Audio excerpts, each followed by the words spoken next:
ప్రేక్షకులకు నమస్కారం. ఈ మధ్యకాలంలో మంచి కథతో వచ్చిన సినిమా కృష్ణమ్మ కలిపింది ఇద్దరిని. లగడపాటి శ్రీధర్ గారు, శిరీష్ గారు కలిపి తీసిన ఫిల్మ్ ఇది. నేను రైటర్గా 100 సినిమాల దాకా రాశాను. 100 సినిమాల పైనే రాసి ఉంటాను. చాలా మంచి కథలు రాశా. వెంకటేష్ బాబు గారిది పవిత్ర బంధం, పెళ్లి చేసుకుందాం, ప్రేయస్రావే, శివయ్య, స్నేహితులు, ఇలాంటి చాలా ఫిల్మ్స్ రాశా. ఇవన్నీ నాకు రైటర్గా పోసాని కృష్ణమురళి చాలా మంచి కథ రాశాడు, మంచి డైలాగులు రాశాడు అని పేరు వచ్చిన సినిమాలు. నేను రైటర్గా ఎంత ఫీల్ అయ్యానంటే ఈ కథ కూడా నేను రాస్తే బాగుండేది అనిపించింది నాకు. అంత మంచి కథ కృష్ణమ్మ కలిపింది ఇద్దరిని. జనరల్గా ఏంటంటే లవ్ స్టోరీ అంటే, కమర్షియల్ ఫిల్మ్ అంటే 2 లవ్ సీన్లు, ఒక కామెడీ సీను, ఒక ఫైటు, ఒక పాట, ఇలా పేర్చుకుని సినిమాలు రాయటం జరుగుద్ది, తీయటం జరుగుద్ది.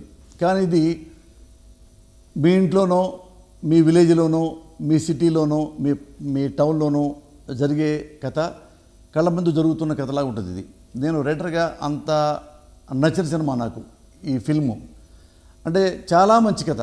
మీరు జనరల్గా చాలామంది ఇళ్లలో మీరు టీవీ సీరియల్ చూస్తూ ఉంటారు. లేడీస్ చూసి టీవీ సీరియల్ చూస్తూ మీరు సినిమాలు చూడరా అంటే, ఏ సినిమాలు అన్నీ ఏముంది, అన్నీ కొట్టుకునే సినిమాలు వస్తున్నాయి, డ్యాన్సుల సినిమాలు వస్తున్నాయి అని చాలామంది లేడీస్ అంటూ నేను విన్నా.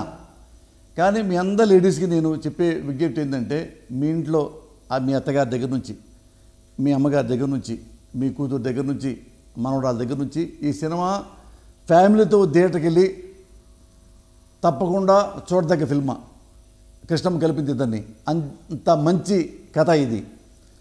ఇందులో నాకు ఒక ప్రిన్సిపల్ క్యారెక్టర్ ఇచ్చారు. నేను ముందు భయపడ్డా. ప్రిన్సిపల్ క్యారెక్టర్ అంటే మామూలుగా కామెడీ చేపిస్తారేమో, ప్రిన్సిపల్ సీట్లో కూర్చోబెట్టి ఏది కాలేజీ కుర్రోళ్ళు నా మీద జోకులు వేయటం, ఆ కిండలు చేయటం ఇవి అనుకున్నా. కానీ ఎంత గొప్ప ప్రిన్సిపల్ క్యారెక్టర్ ఇచ్చారంటే, రియల్గా మనం చదువుకునేటప్పుడు మన ప్రిన్సిపల్ చూసి మనం ఎలా గౌరవించేవాళ్ళమో, ఎలా భయపడి దూరంగా వెళ్ళేవాళ్ళమో, ఎలా ప్రిన్సిపల్ కాలేజీ క్యాంపస్లోకి వస్తే క్యాంటీన్లో ఉండి కూడా పరిగెత్తి క్లాస్ రూమ్లో కూర్చునేవాళ్ళమో, అలాంటి ప్రిన్సిపల్ని నేను చూసి చదువుకున్నవాడిని. నేను గుంటూరు జేకేసీ కాలేజీలో నేను చదివా. జేకేసీ కాలేజీలో నేను ఇంటర్ చేరినప్పుడు రోషయ్య గారు అని ఒక ప్రిన్సిపల్ ఉండేవాడు. ఆయన రిక్షాలో వచ్చేవాడు. కరెక్ట్గా ఆయన రిక్షా దిగి చేతిలో గొడుగు తీసుకొని ఎవరైతే చెట్టు కింద నుంచున్నారో, ఎవరైతే ఐస్ క్రీమ్ బండి దగ్గర నుంచున్నారో, ఎవరైతే క్యాంటీన్, ఈయన ప్రిన్సిపల్ గారు రూమ్కి వెళ్లకుండా క్యాంటీన్లోకి వెళ్ళి, ప్లేగ్రౌండ్కి వెళ్ళి గొడుగుతో కొడుతూ ఉంటే కుర్రాళ్ళు పరిగెత్తుకుంటూ వెళ్ళి క్లాస్ రూమ్లో కూర్చునేవాళ్ళు. అన్ని క్లాసులు చూసుకుంటూ రోషయ్య గారు తన ఆఫీస్ రూమ్కి వెళ్ళేవాళ్ళు. అలాంటి ప్రిన్సిపల్ ఇప్పుడు ఉన్నారా? అలా ప్రిన్సిపల్ కొడితే రివర్స్ అవ్వకుండా పరిగెత్తుకెళ్ళి ఇట్లా క్లాసులో కూర్చునే స్టూడెంట్స్ ఉన్నారా? అలాంటి ప్రిన్సిపల్ ఉన్నప్పుడు, అలాంటి స్టూడెంట్స్ ఉన్నప్పుడే విద్య చాలా బాగుంటుంది. మళ్ళీ నాకు ఆ రోషయ్య గారు గుర్తొచ్చారు. ఎంత డెడికేషనో ఒక ప్రిన్సిపల్కి, కుర్రాళ్ళని అంత బిడ్డలుగా ప్రేమిస్తాడు, కాలేజీలో ఎలా దేవాలయంగా ప్రేమిస్తాడు అనేది. నేను రోషయ్య గారు నాకు ఈ సినిమా చూస్తుంటే గుంటూరు జేకేసీ కాలేజీ ప్రిన్సిపల్ గారు నాకు గుర్తొచ్చారు. ఎందుకంటే ఇందులో నా గెటప్ వేసుకొని కుర్చీలో కూర్చుంటే నేను పోసాని కృష్ణమురళి అనే సంగతి మర్చిపోయి ఆ సీన్ చూసి నేను ప్రిన్సిపల్ లాగే బిహేవ్ చేసి ఆ క్యారెక్టర్లోకి వెళ్ళిపోయి ఈ సినిమాలో నటించా.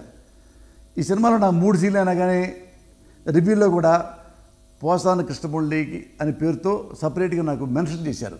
ఇంత మంచి పేరు వచ్చింది పోసాని కృష్ణమురళికి అని. ఎందుకంటే ఇంత మంచి ప్రిన్సిపల్ క్యారెక్టర్ ఇచ్చినందుకు ప్రొడ్యూసర్ గారికి, డైరెక్టర్కి మనస్ఫూర్తిగా థ్యాంక్స్ చెప్తున్నాను. ఎవరైనా మంచి సినిమా లేదు అని ఎవరైనా అంటే కృష్ణమ్మ కలిపిన ఇద్దరిని ఈ సినిమాయే సమాధానం. తప్పకుండా ఈ సినిమా చూస్తే సంతోషంగా బయటకు వస్తారు. ఏదో మన పిల్లలకి పాప్కార్న్ కొనిపెట్టి ఇంటర్వ్యూలో కూలింగ్ తీసుకొని కోకా-కోలా తాగుతూ చూసే సినిమా కాదు ఇది. ఎలాగా మీరు మీ ఇంట్లో మీ భర్త వస్తే భర్తను కుర్చీలో కూర్చోబెట్టి ఎంత ప్రేమగా అన్నం పెడతారు, ఎంత నిజాయితీగా అన్నం పెడతారు, ఎంత సిన్సియర్గా అన్నం పెడతారు మీ బిడ్డలకి, అలాగే థియేటర్లో కూడా ప్రేక్షకుల్లాగా సిన్సియర్గా మీరు కూర్చుంటే ఈ సినిమా చూస్తే మీ జీవితంలో one of the best film చూసిన ఫీలింగ్ మీకు కలుగుతుంది.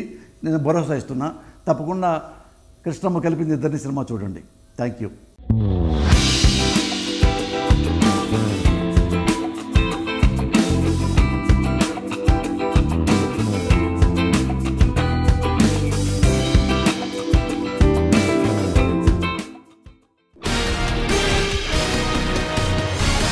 Thank you.